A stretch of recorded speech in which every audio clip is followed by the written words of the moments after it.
Hello everyone, in this video we are going to learn about the access token. First we are going to check the temporary access token. Later we will going to check the permanent access token. So this is a temporary access token. Just copy this one and go to the Google, search Meta Access Token Debugger and hit enter. And you can see there's a first link, developers.facebook.com support troubleshoot. Just click this link. Under the access token debugger page, there's something called quick link and click this access token debugger. So this is Meta's official access token debugger. So here I'm going to paste the token and click debug. So these are the access token information. First you can able to see the app ID this is associated with. Second one is the type. As a user I created this one. And third one app scope user ID. User ID I have used to create this application, right? This is my user ID and issued on is unknown.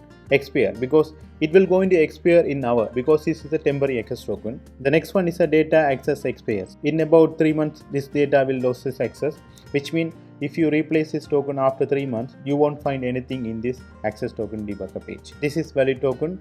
This is origin from web because we use the web portal to generate this token. And the scope, WhatsApp business management, WhatsApp business messaging and public profile. So if you want to know about this permission and I click and open this one in the new tab, there's a dedicated page specifically for the permission reference for the Meta's technology API.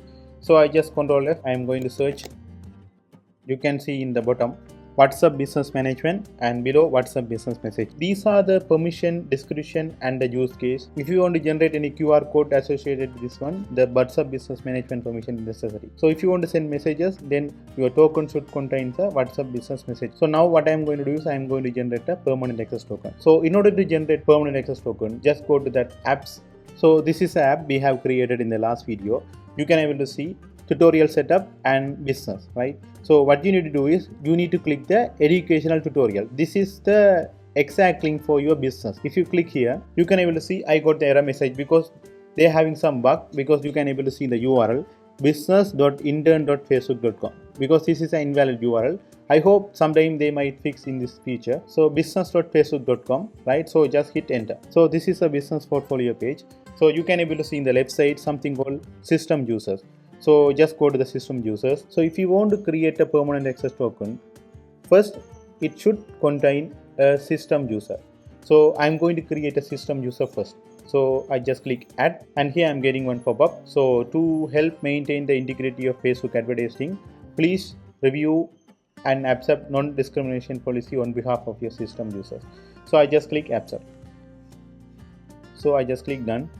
So here I'm going to create a system user. So it can be any name. So in this case, I am going to give my name. Okay. So system user role. In my case, I am going to create a permanent access token. So that's what I am going to choose the admin. System user, the name is Prasad. So I just click create system user. So a system user has been added to the business portfolio. You can able to see in the right side, there's something called generate token. So I just click the generate token. So which app I am going to generate an access token for? Tutorial setup, because this is an app I have created in the first video.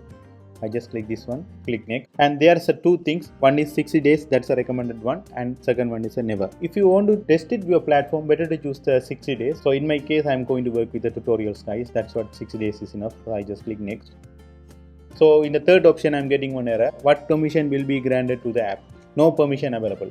Assign an app role to the system user or select another app to continue. So I got what went wrong here. So I just close this one. So I'm going to assign an asset to this system user. So 3 dots, assign asset, and I just click tutorial setup. So here I just click enable, right? The full control.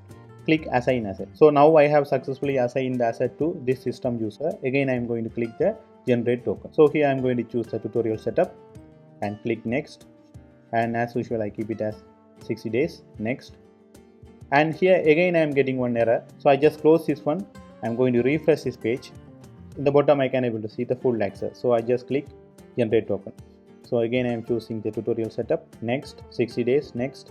So now it's working fine because it's having a bug because we need to refresh the page. So if I ignore the bad part, sometimes you might be in trouble, right? So that's what.